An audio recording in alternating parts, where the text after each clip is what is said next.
Kembali lagi di Cerita Cinta Channel. Jangan lupa like, comment, and subscribe ya. Terima kasih. Beberapa saat kemudian, di luar ruang rawat inap, "Saya minta kamu menjaganya. Mengapa malah membiarkan dia keluar?" sentak Pak Rio marah pada Lisa. Lisa yang masih lemas karena terkejut, ia hanya bisa diam saat sekretaris Anggara tersebut marah padanya. "Ya sudah, kamu balik ke perusahaan," usir Rio dingin. Lisa hanya bisa mengangguk, tapi ia sempat menoleh sesaat ke pintu di mana Anggara sedang ditangani. Tap, tap, tap, dua orang wanita datang setengah berlari. "Rio, apa yang terjadi pada Angga?" Baru datang, Nyonya Claudia langsung melayangkan pertanyaan pada sekretaris putranya. "Pak Anggara jatuh pingsan." "Kok bisa?" ucap Jessica yang tadi datang bersama dengan Nyonya Claudia. "Kenapa bisa pingsan?" tanya Nyonya Claudia. "Iya, why?" sela Jessica yang ikut bicara.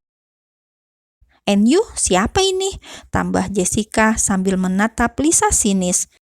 "Dia pegawai perusahaan yang membawa Pak Anggara ke rumah sakit tadi," jawab Rio lalu mengedipkan sebelah matanya, memberikan kode pada Lisa agar segera pergi.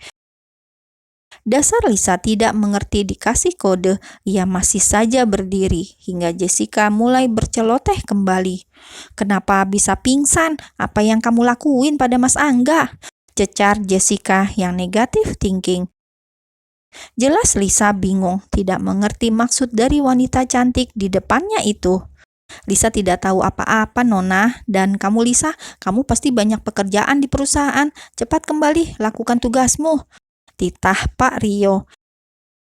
Barulah Lisa paham bahwa Jessica ini manusia aneh. Akhirnya ia pun permisi. "Saya permisi, Pak Rio." "Hei, saya belum selesai bicara sama you," sela Jessica sombong. "Sudah, Jess," ucap Nyonya Claudia. Jessica sekarang merasa di atas angin setelah kematian Adinda. Ia seolah menjadi kandidat satu-satunya pengganti Adinda di sisi Anggara. Jadi ia akan sangat overprotective pada perempuan manapun yang dekat dengan calonnya, meskipun hanya office girl. Malam harinya, Anggara dibuat masam karena sejak dia membuka mata, ia harus melihat Jessica. Sikap Jessica yang terlalu kentara membuatnya risih. "Makan ya Mas, dikit aja." Jessica sudah mengulurkan sendok, siap menyuapi Anggara. Pria itu jelas langsung menatap sinis pada Nyonya Claudia. Kuburan sang istri belum kering, tapi sang mama dengan gencarnya menyuguhkan wanita untuknya. Jelas dia sangat marah. "Bisa kalian tinggalkan aku sendiri?" tanya Anggara dengan dingin dan penuh sindiran. "Kamu nggak boleh ditinggal. Jessica akan menemani malam ini. Mama capek, besok harus rapat. Jadi Mama harap kamu tidak mengusir Jessica. Sudah cukup kamu mendorongnya selama ini," ucap Nyonya Claudia yang merasa bebas tanpa rasa bersalah atau tidak enak. Setelah Adinda meninggal, ia malah merasa sangat lega. Setidaknya tidak ada lagi batu sandungan bagi Anggara untuk memulai hidup normal, memiliki istri yang sempurna. "Mah," protes Anggara. Akan tetapi Nyonya Claudia sama sekali tidak peduli. Wanita yang selalu tampil elegan itu kemudian pergi, sambil berpesan sesuatu pada calon mantu idaman. "Tante titip Anggara." Bibir Jessica langsung merekah, mengangguk dengan tidak tahu malu. "Iya tante." Sedangkan Anggara, ia harus menelan ludah dengan kesal. Sepanjang malam, Jessica menunggu Anggara di dalam satu ruangan yang sama. Jessica yang sudah lama menaruh hati pada Anggara sama sekali tidak keberatan menunggu Anggara yang sedang sakit. Ini malah kesempatan baginya untuk lebih dekat lagi dengan pria yang sudah lama ditaksir. "Kamu lebih baik pulang saja," ujar Anggara meskipun matanya terpejam.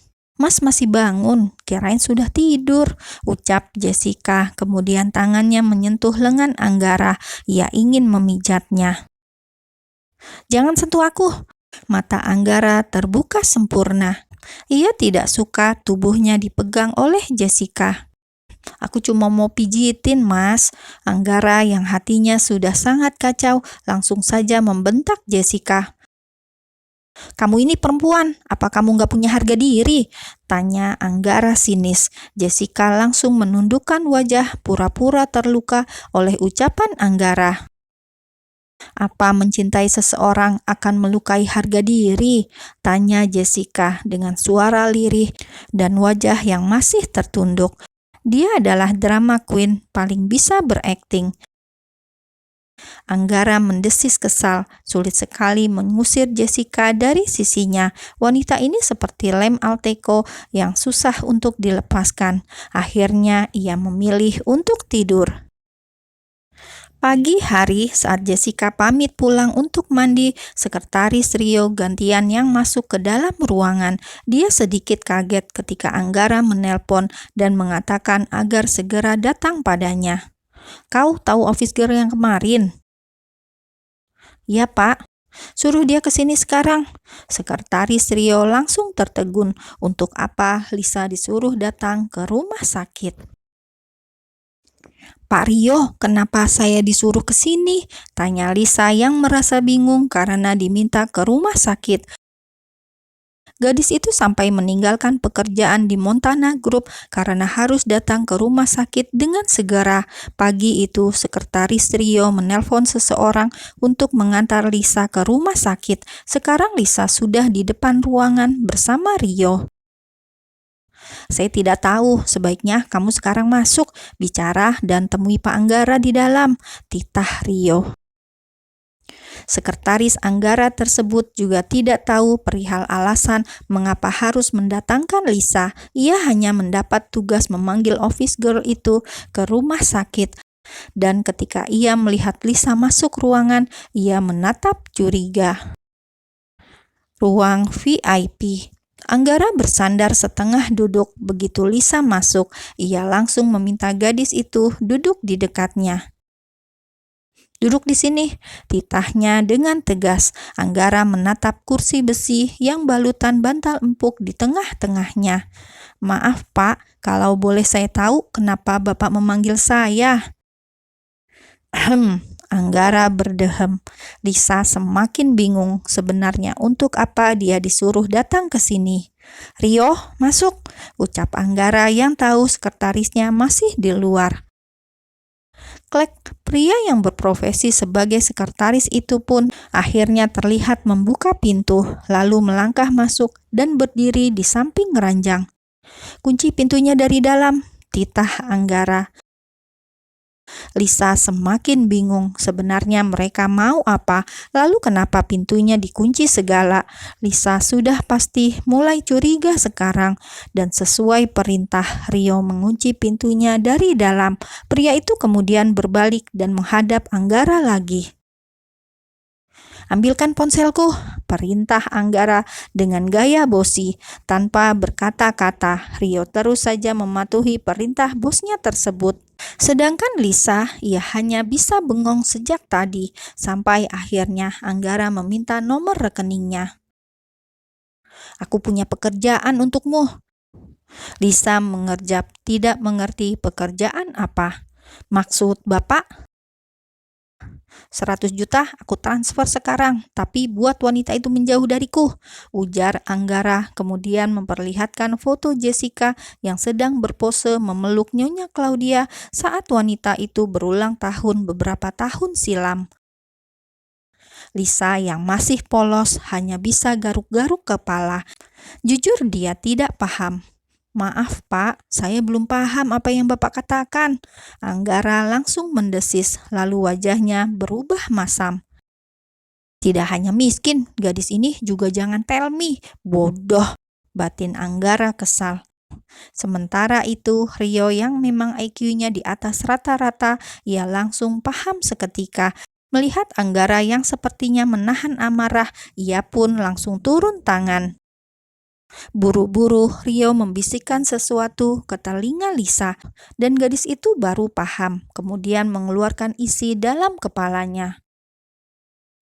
Kenapa saya? Dan lagi itu, Mbak, yang itu dia sepertinya sangat tidak suka dengan saya. Pak Rio lihat sendiri kan, dia kemarin marah sama saya. Tanya Lisa sembari wajahnya mengeluarkan ekspresi aneh dengan pekerjaan yang ditawarkan padanya sekarang. Bila pekerjaan membersihkan kantor, membersihkan rumah, ia bisa.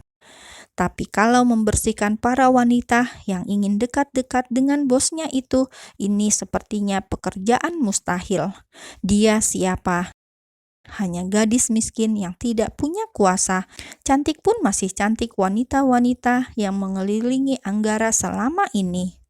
Terima saja, akan aku bantu, bisik Rio yang melihat sorot tajam bosnya tersebut.